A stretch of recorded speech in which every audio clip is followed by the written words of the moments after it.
Hello बच्चों, आज हम अपना एक नया चैप्टर शुरू करने वाले हैं कक्षा 7 के लिए, क्लास 7 के लिए, जिसका नाम है प्राणियों में पोषण मतलब न्यूट्रिशन एनिमल्स। देखो बेटा, इससे पहले भी हम लोग बहुत सारे वीडियोस देख चुके हैं। अगर आपको मेरी वीडियोस पसंद आ रही हैं, आपको मेरा पढ़ाया हुआ समझ आ रहा है, तो आप मेरे चैनल को सब्सक्राइब कर सकते हैं।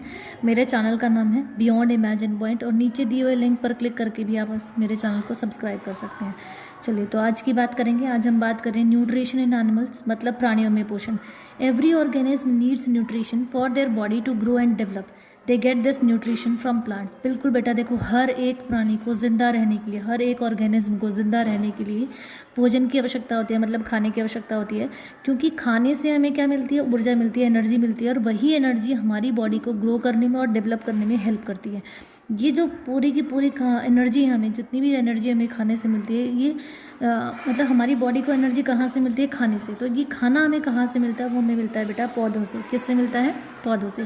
अब हम बात करेंगे, ठीक है, पौधों से जो हमें खाना मिलता है उसमें कौन कौन से घटक होते हैं, कौन कौन से कंपोनेंट्स होते हैं जो हमारे लिए बहुत इंपॉर्टेंट है। तो 5 कंपोनेंट्स हमारे पास: कार्बोहाइड्रेट, प्रोटीन, विटामिन, फैट्स और मिनरल्स। मतलब कार्बोहाइड्रेट, प्रोटीन, विटामिन, वसा, फैट्स को हिंदी में क्या कहते हैं? वसा, और खनिज लवण। मिनरल्स क्या होते हैं? खनिज लवण। तो ये कुछ हमारे घटक हैं जो हमारे किसके लिए? हमारी बॉडी के लिए और हमारे शरीर की ग्रोथ के लिए, उनकी इसकी वृद्धि के लिए बहुत ज़्यादा ज़रूरी है। Every organism having the process to eat and digest the food. बिल्कुल बेटा, हर एक ऑर्गेनिज्म, हर एक जीव भोजन को ग्रहण करता है। क्या करता है? भोजन को ग्रहण करता है और भोजन को पचाने की प्रक्रिया करता है। Means every organism having the process to eat and digest the food. बिल्कुल, ईट एंड डाइजेस्ट मतलब भोजन को ग्रहण करना, ईट मतलब ग्रहण करना, और डाइजेस्ट मतलब पचाने की प्रक्रिया करता है। कार्बोहाइड्रेट, जो भी हम खाना खाते हैं उसमें कार्बोहाइड्रेट की मात्रा ज़्यादा होती है, क्योंकि कार्बोहाइड्रेट हमें ज़्यादा एनर्जी देता है। जो कि एक कॉम्प्लेक्स सब्सटेंस है, carbohydrate are complex substances and organism can not digest them in this form. बिल्कुल, ये बहुत कॉम्प्लेक्स होता है। तो ये क्या होता है? कठिन होता है। कैसा है? कॉम्प्लेक्स है, सरल नहीं है, जटिल अवस्था में होता है, और इसको जटिल से सरल अवस्था में परिवर्तित कर कर ही हमारी बॉडी उसको यूटिलाइज कर सकती है। हम लोग एज इट इज़ उसको डाइजेस्ट नहीं कर सकते। तो इसके लिए क्या होता है? हर एक ऑर्गेनिज्म कुछ प्रोसेस होते हैं जिसको हम डाइजेस्टिव सिस्टम कहते हैं। डाइजेस्टिव सिस्टम की, डाइजेशन की हेल्प से हम क्या करते हैं? कन्वर्ट करते हैं। The process of converting complex substances into simpler form are called digestion. जटिल खाद्य पदार्थों को सरल में परिवर्तित होने को या करने को हम पाचन कहते हैं। तो पाचन की प्रक्रिया के द्वारा हम क्या करते हैं? अपने खाने को डाइजेस्ट करते हैं। और बहुत सारी चीज़ें होती हैं जो हमारे डाइजेशन में हेल्प करती हैं। जैसे मैंने यहाँ पर एक ह्यूमन डाइजेस्टिव सिस्टम का डायग्राम बनाया आपके लिए, कि इसमें कौन कौन से जो प्रोसेस हैं वो इन्वॉल्व करते हैं, कौन कौन से हमारे ऊतक हैं या कौन कौन से ऑर्गन्स हैं जो इसमें इन्वॉल्व होते हैं। सबसे पहले यहाँ पे ऊपर मुख होता है, माउथ होता है, जिसमें हम खाना खाते हैं। फिर यहाँ नीचे सलाइवरी ग्लैंड्स होते हैं, लार ग्रंथियाँ होती है हमारी, जो हमारी हेल्प करती हैं इसको लचीला बनाने में। देन ग्रसिका होती है, ग्रसिका मतलब फूड पाइप होती है, जो खाने को नीचे हमारे अमाशय तक मतलब स्टमक तक लेके जाती है। स्टमक के साइड में सबसे बड़ा लार्जेस्ट ऑर्गन हमारा लीवर होता है, जिसको यकृत कहते हैं। उसके पास एक गुब्बारे जैसे संरचना वाला पित्ताशय मतलब गोल ब्लैडर होता है। नीचे पेनक्रियाज होती है, येलो पीले कलर की पेनक्रियाज होती है, जिसको हम हिंदी में अग्नाशय कहते हैं। फिर शुद्रांत्र होती है और बृहदांत्र होती है। लास्ट में मलाशय और गुदा होता है, मतलब rectum, anus, mouth, salivary glands, oesophagus मतलब food pipe, then stomach, pancreas, liver, gall bladder, शुद्रांत्र मतलब small intestine, large intestine, rectum और एनस। तो ये पार्ट होते हैं हमारे किसके बेटा? डाइजेस्टिव सिस्टम के पार्ट है। वन बाय वन हम इनको देखेंगे कि कैसा खाना किस प्रक्रिया के थ्रू कहाँ कहाँ से जाकर कैसे कैसे डाइजेस्ट होता है। सबसे पहले हम बात करेंगे डाइजेशन इन ह्यूमन बींग्स की। बिल्कुल, मानव में पाचन की हम बात करेंगे बेटा। तो food is taken from mouth. सबसे पहले हम खाना कहाँ लेते हैं? माउथ से, मुख के द्वारा हम अंत ग्रहण करते हैं। Food is taken from mouth, then it will be digested and then it utilized by the body. बिल्कुल, पहले हम मुख से खाने को ग्रहण करते हैं, इसे पचाते हैं और फिर इसका उपयोग करते हैं। तो कुछ यहाँ स्टेप्स हैं बेटा। देखो, सबसे पहले खाना कहाँ जाएगा? माउथ, मतलब मुख के अंदर जाएगा। माउथ के बाद वो कहाँ जाता है? ग्रसिका मतलब आहार नली में जाएगा। आहार नली मतलब ऊसोफेगस भी बोलते हैं इसको, या फिर हम फूड पाइप भी कहते हैं। उसके बाद ग्रसिका के बाद अमाशय, अमाशय मतलब स्टमक में जाएगा खाना, स्टमक के बाद वो शुद्रांत्र मतलब स्मॉल इंटेस्टाइन छोटी आंत में जाएगा। उसके बाद खाना कहाँ जाता है, बृहदांत्र मतलब बड़ी आंत में जाता है। उसके बाद रेक्टम में, रेक्टम के बाद एनस या गुदा के द्वारा वो बाहर निकल जाता है। तो ये स्टेप्स होते हैं, पूरी चेन होती है जिसके थ्रू हमारा खाना अलग अलग जगह पर जाकर अलग अलग तरीके से डाइजेस्ट होता है। सबसे पहले हम बात करेंगे माउथ की, मुख की बात करने हैं। भोजन का अंत ग्रहण है, तो सबसे पहले जो मुख से मुंह के अंदर हम क्या करते हैं, अपना खाना डालते हैं। इनटेक ऑफ फूड मतलब भोजन का अंत ग्रहण हमारे मुख से होता है। मुख में क्या होते हैं, दांत होते हैं, टीथ होते हैं, टंग मतलब जीवा होती है और लार ग्रंथि, ये 3 चीज़ें होती हैं मुख के अंदर। टीथ, जीवा और teeth, tongue and salivary glands मतलब दांत, जीवा और आपकी लार ग्रंथियाँ होती हैं।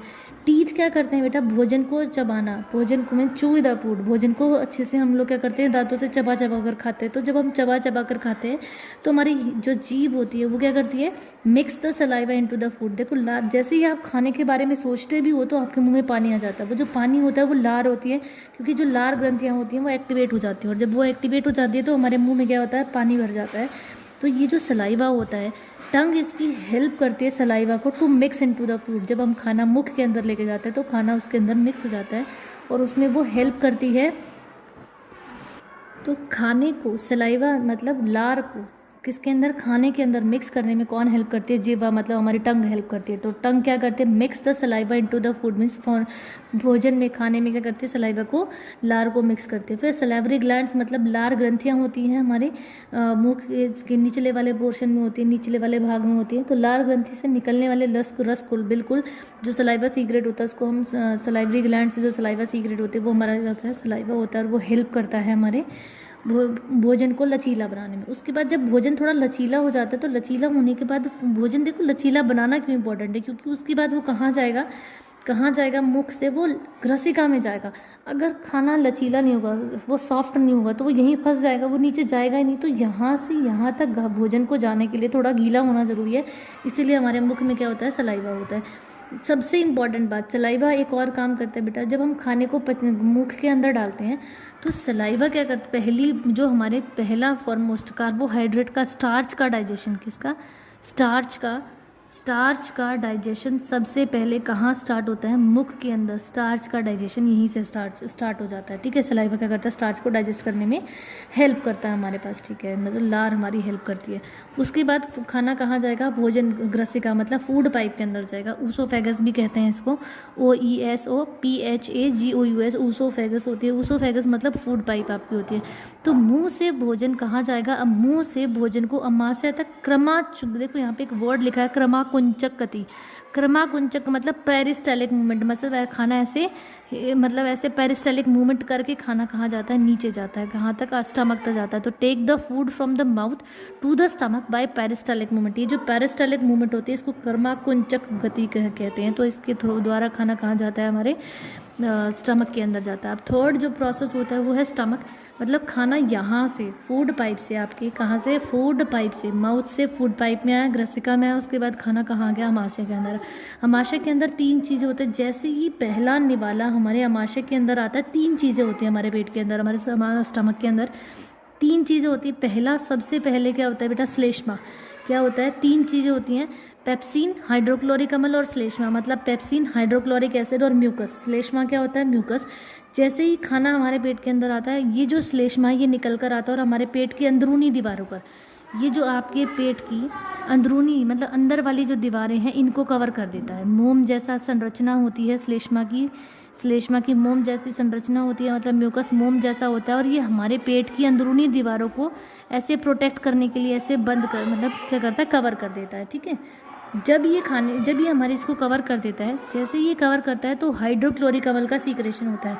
HCl जो होता है वो हमारी बॉडी से सीक्रेट होता है। तो हाइड्रोक्लोरिक अम्ल होता है। हाइड्रोक्लोरिक अम्ल क्या करता है, हमारे पेट के माध्यम को एसिडिक बना देता है, मतलब हमारे स्टमक का जो मीडियम है उसको कैसा बनाता है, एसिडिक मतलब अम्लीय बना देता है।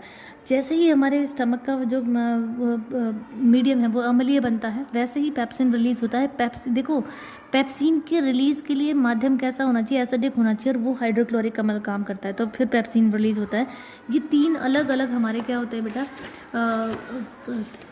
कंपोनेंट्स होते हैं जो हमारे फूड को डाइजेस्ट करते हैं। पहला हमने बात की थी किसकी, आमाशय। आमाशय के अंदर श्लेष्मा होता है। श्लेष्मा मतलब म्यूकस। ये क्या करता है बेटा, आमाशय के आंतरिक स्तर को की अम्ल से रक्षा करता है, क्योंकि अम्ल है ये, अगर अम्ल डायरेक्टली आएगा तो हमारे पेट के अंदरूनी दीवारों को, स्टमक के अंदरूनी जो वॉल्स उनको ख़राब कर देगा। तो उसको प्रोटेक्ट करने के लिए, protect the inner walls of stomach from acid effect, acid के इफेक्ट से हमारे पेट के अंदर की दीवारों को बचाता है कौन, श्लेष्मा। हाइड्रोक्लोरिक अम्ल दो काम करता है। पहला, अम्लीयता का माध्यम तैयार करता है, मतलब प्रिपेयर्स द एसिडिक मीडियम। ठीक है, क्यों प्रिपेयर करता है, ताकि पेप्सिन क्रिया में सहायक, ताकि ये क्या कर सके, पेप्सिन को हेल्प कर सके टू वर्क, क्योंकि सिर्फ एसिडिक माध्यम में ही पेप्सिन काम करेगा। और पेप्सिन का काम क्या होता है, पेप्सिन का काम होता है प्रोटीन का पाचन करना। जो भी खाने में हम प्रोटीन खाते हैं उस प्रोटीन का डाइजेशन यहाँ से स्टार्ट हो जाता है। पेप्सिन हेल्प करता है प्रोटीन को डाइजेस्ट करने में। उसके बाद जब ये सारा प्रोसेस हो जाता है, उसके बाद खाना फोर्थ स्टेप कहाँ जाता है, वो शुद्रांत्र में जाता है। शुद्रांत्र मतलब छोटी आंत में जाता है, स्मॉल इंटेस्टाइन में।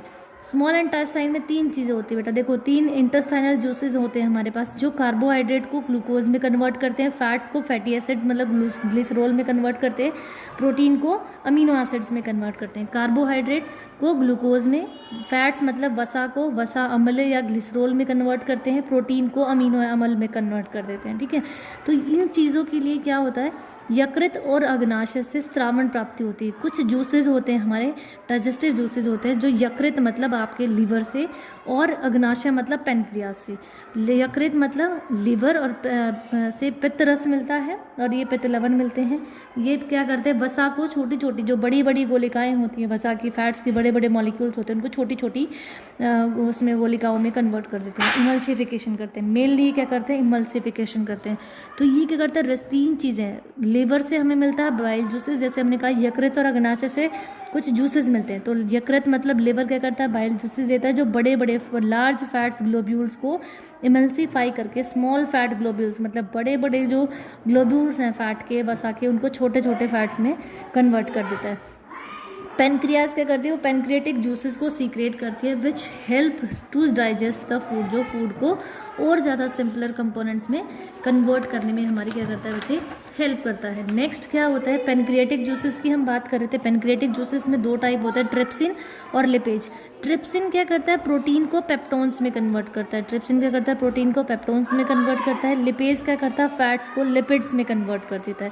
तो ये पेनक्रिएटिक जूसेस का कार्य होता है। उसके बाद खाना कहाँ जाता है, दीर्घरोम में। दीर्घरोम क्या होते हैं बेटा, दीर्घरोम, तो ये दीर्घरोम होते हैं।